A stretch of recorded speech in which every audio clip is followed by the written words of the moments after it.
In this unit, we're going to talk about transformations.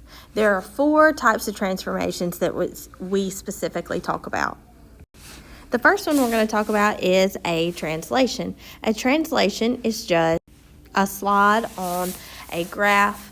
So there are a few different ways that you can go. If you went up, because up is in the y direction, it's like a positive y. If you went down, it's like a negative y, because up and down are in the y-axis.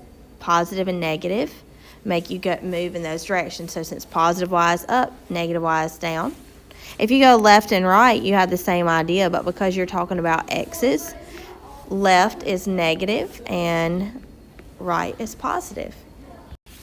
So let's look at an example of this. A few things we need to know whenever we're talking about a translation is that you need to pay attention to the actual lettering of your images or your shapes.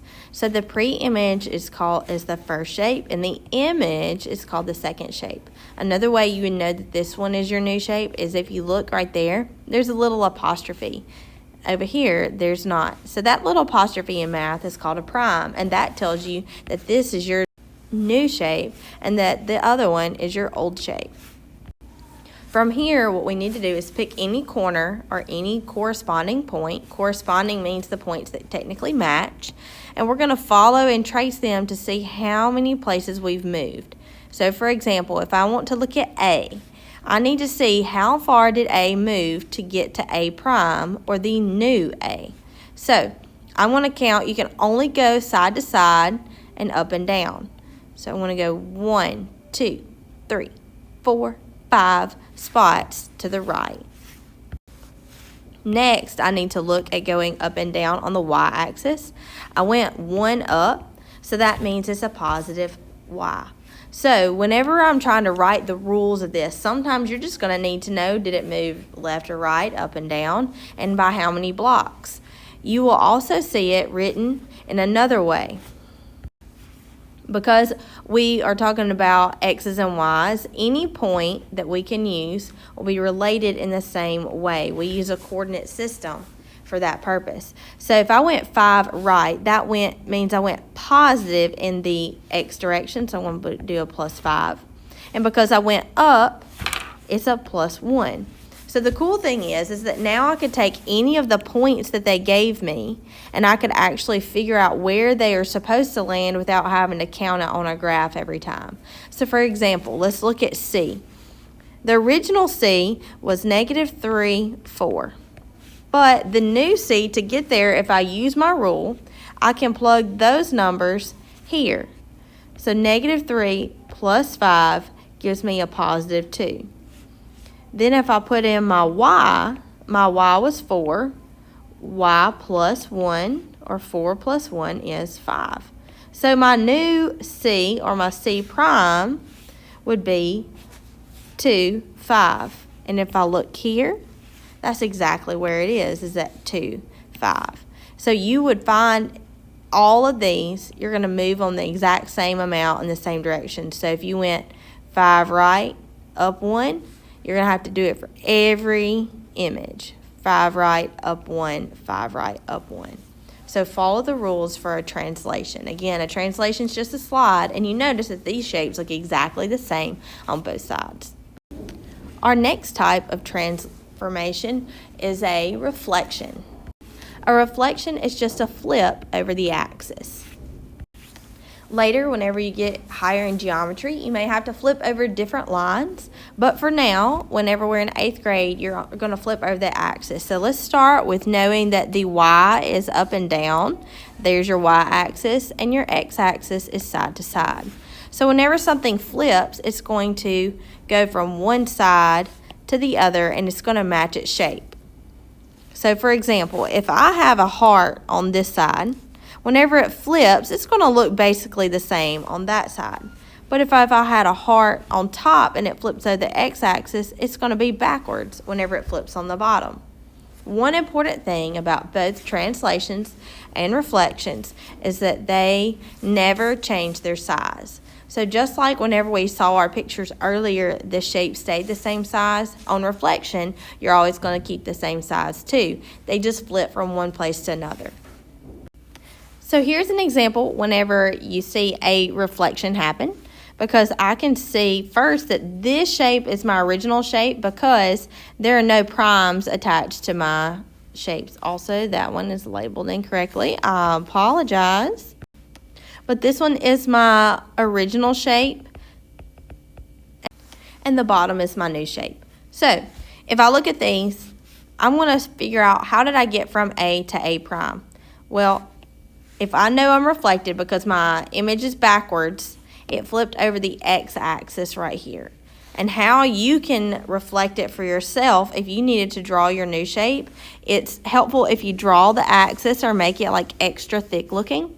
And then you can start counting however far away it is above, it's going to be just how many it's going to be below. So for example, on A, because I'm one above, I need to put that at one below on the same line. So I flipped it right there by going one above, one below, and putting a dot right here. Then on the next one, I can do it on B, and I would count 1, 2, 3, 4 blocks. So because I was 4 above, now I need to put it at 4 below. 1, 2, 3, 4. And that's where I'm going to put my next dot to make my B prime. I'll do the same thing on C.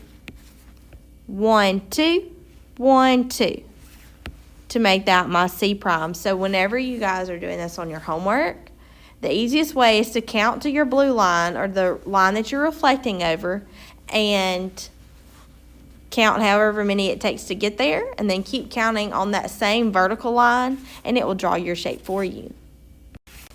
Now let's talk about a rotation. A rotation is just a turn or a spin around the origin. There are two different ways we can turn whenever we're rotating: clockwise and counterclockwise. And the easiest way to think about this is on your scratch paper, always draw a simple, easy clock so that you can see and make sure it makes sense of which way you're going. So for example, clockwise, I know that my numbers go like this. So anytime that it is clockwise, it will rotate in those directions. Counterclockwise is going the opposite direction because it is counter to the direction that the numbers on the clock or the hands on the clock go. We also need to know how much you're going to turn. 90 degrees is one turn, and it will change by one quadrant. 180 is 2 turns, so it will go 2 quadrants. 270 is 3 turns, so it will go 3 quadrants, and 360 is 4. And because there are 4 quadrants, it is going to look like the same thing. Even if it does rotate, it's going to look exactly the same because it'll land in the same spot. So most of the time, we're really going to focus on these top 3. So if we look at this picture, ABC is going to be my first shape. EFD, EF is going to be my new shape. And whenever I'm trying to move it, I see that it's going from quadrant 1 to quadrant 2. Remember your quadrants, whenever you're looking at them, Q1 is over here at the top. Then they make a C. So draw a C, and that tells you what order they would go. So I'm going from 1 to 2, right there, quadrant 1 to quadrant 2. I went 1 turn, so that means I went 90 degrees. And then I need to pay attention to which way did I go. So I look back at my clock that I would have had drawn on my papers, and I went this way, so it would be 90 degrees counterclockwise. So you may see it sometimes as CCW for counterclockwise. Now let's just pretend that you were looking for where would the actual point be, not just like the ballpark area of where it needed to land. You can look by seeing how far up and over you went. So for example, to get to A, I went over 1, up 4. If I turn my graph, I can do the same thing, go over 1, up 4, to find exactly where A moved to. So that's kind of hard normally, but if you have it on paper or even your iPad, you can turn it and change the direction that it's going without having to move everything. You just have to be willing to move your screen. So that's how I knew how to go counterclockwise 90 degrees. Another way that you can at least estimate is that pay attention to where the positives and negatives are. So for example, everything in quadrant 1 is a positive X and a positive Y. But in quadrant 2, you have negative X's and positive Y's. Quadrant 3, you got negative X and negative Y. And quadrant 4 is a positive X but a negative Y. So if you can at least estimate where it should land, you may be able to eliminate some options. So for example, if I look at this graph and I need to know how far it rotates 180 degrees, I know 180 is 2 turns. A cool thing about 180 is that no matter what, it's always going to land in the same spot. So 2 turns that way would land it in quadrant 4. 2 turns this way would also land it in quadrant 4. So you know your shape is going to be down here somewhere. Now let's take a second and figure out exactly where it should land. Remember our little rule where we could go left 2, up 1? I could turn my screen, and I'm going to turn it right now, but I'm going to go, now that it's upside down, left 2, up 1, and that's going to be my point C prime, because that's my new shape. And I would do the same thing for my next one. If I went left 5 and up 1, I'm going to now turn my screen left 5 up 1, and that's my point A prime. And I could do the same thing for B.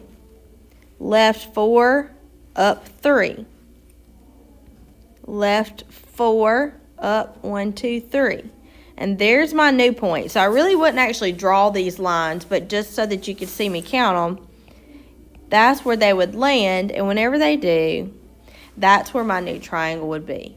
So if you had a multiple choice test, you could at least eliminate a few things if you had some options like these below.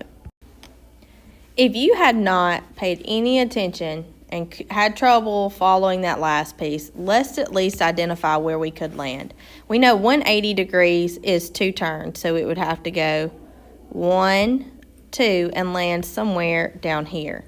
And my C was closest to the origin, so it's going to be somewhere in here-ish. And I just don't really know exactly where it is. But if this was a multiple choice question, I could eliminate some options. So, starting with, I know if I'm landing down here in this quadrant, all of my X's are positive. So if my X's are positive, that means I can get rid of A and C because those don't have the right X's. Now then, I can also look at my Y's. My Y's, if I'm in the 4th quadrant or down here in this little section, are all negative. And because they're all negative, that means that B could not be the answer either. So I have to pick D. They may not always work out like this, but most of the time, you can at least eliminate a couple of answers by using that same trick. Using this same graph, though, we're going to change it, and we're going to change how much we actually rotate it. Because there's a special case where you can rotate it a couple different ways and you land in the same spot. So for example, if I rotate 1 time over here, my triangle is going to look something like that. So this isn't exactly what that shape would look like, but it's in the right vicinity. Whenever I move it over there, I could rotate, that is going 90 degrees that is 90 degrees clockwise, because I went 1 time in the direction of the clock. However, I could land in the same space by going 1, 2, 3. Let me do that in a different color. 1, 2, 3 turns going counterclockwise. So what I hope you guys see is that rotating clockwise 90 and counterclockwise 270 lands you in the same spot. Or if you did 90 degrees counterclockwise and 270 clockwise, then those are also going to give you the same things. So sometimes if you have an idea of what the answer should be and it's not one of your multiple choice options, look for the alternate version like these two to find the correct one that you're looking for. Okay, so we have talked about the first three types of transformations: a translation, a reflection, and a rotation. An important thing about all of these is that all three of these are all what we call rigid. Rigid means that it does not change size or shape. So the special word that you're going to see a lot is congruent. Congruent means that it is the same size and same shape. So this leads us to our next and last type of transformation, a dilation. So a dilation is any time that you change your size. So if you are changing your size, dilation would be not congruent because it's never the same size. Congruent means that it is the same size, so dilation is not congruent because it changes. So let's talk about dilation specifically. Say that you have this shape right here and you take it and copy it. This would be a translation because what happened is you took this shape and slid it to the right. However, as soon as you start changing its size by making it bigger or smaller, it becomes a dilation. For us to tell whether something has dilated, we need to know first, did it get bigger or did it get smaller? Because these are still the same shape. They just look different because they change size. So I want to make it bigger so it's easier to see. But let's say that our first side length over here was 10. And this one over here was 30. For us to decide how much a dilation has happened, we can find the scale factor. The scale factor is whatever number you would multiply by to get from the original shape to the new shape.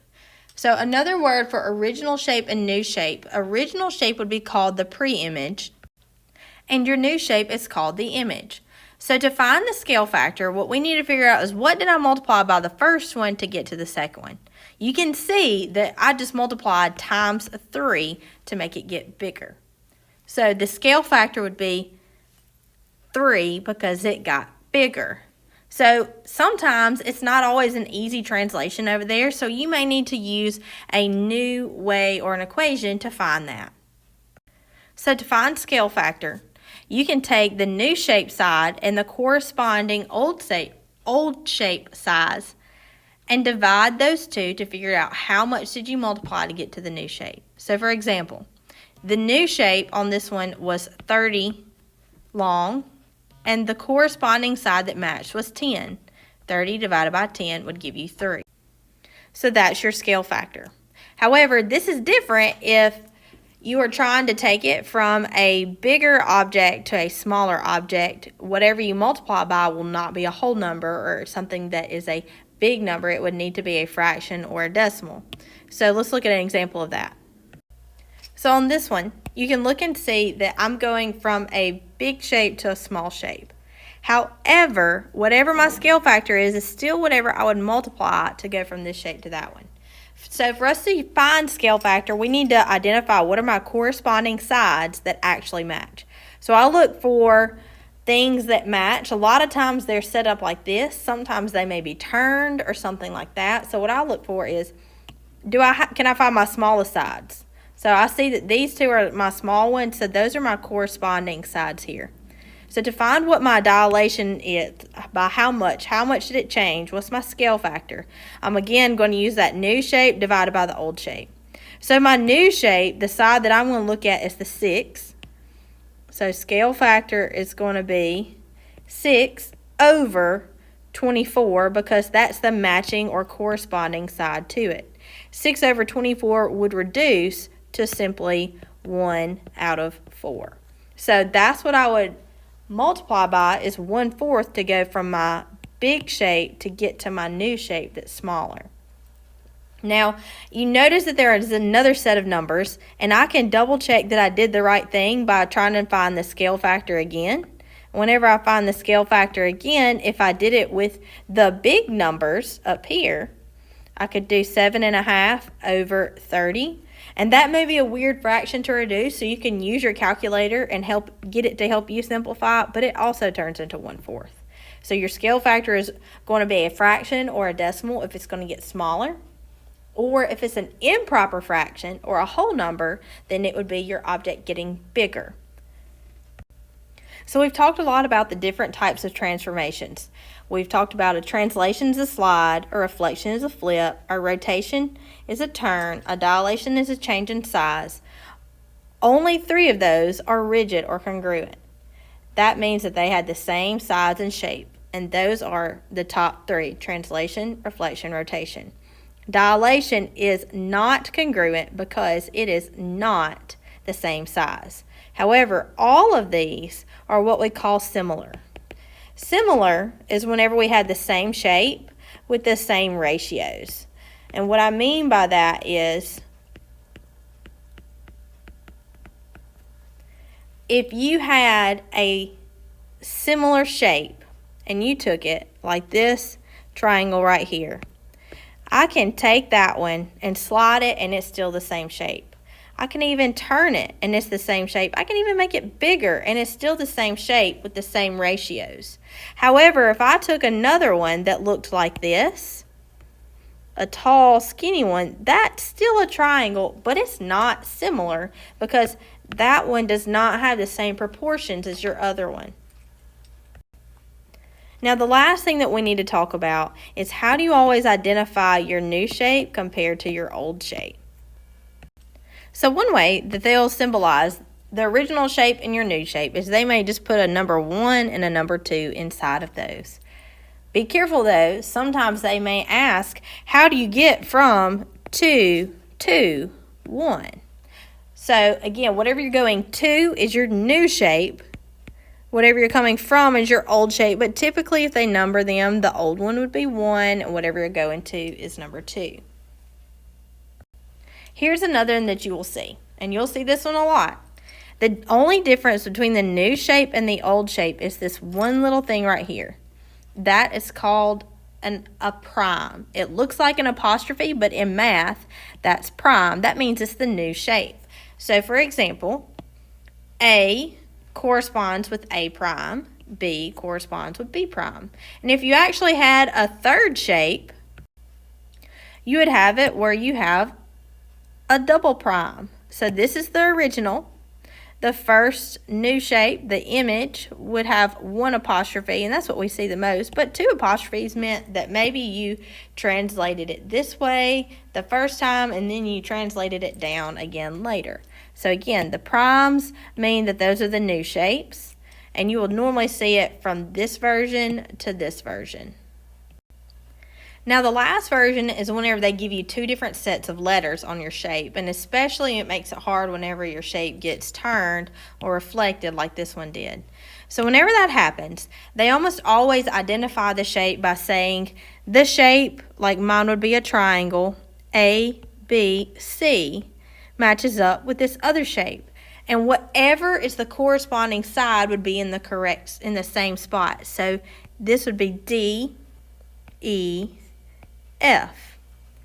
The A goes with the D, the B goes with the E, and the C goes with the F. They are not always in alphabetical order. This time we got lucky, but we can tell on this one because it's got the tall pointy part, the A and the D, they matched because they were together. The B and the E were both on the almost right corner looking side, and then the C is over on the other side matching the F, just like that. So those are your corresponding sides, so that if you were ever missing something, like if you were asked to find what was the side length AC, which side did it match? A goes with D, C goes with F. So your side length that you'd be looking for would be DF. So this is an overview of everything that we're supposed to learn whenever we are going over transformations here in 8th grade math. If you have any questions, please reach out and let me know. Happy transforming!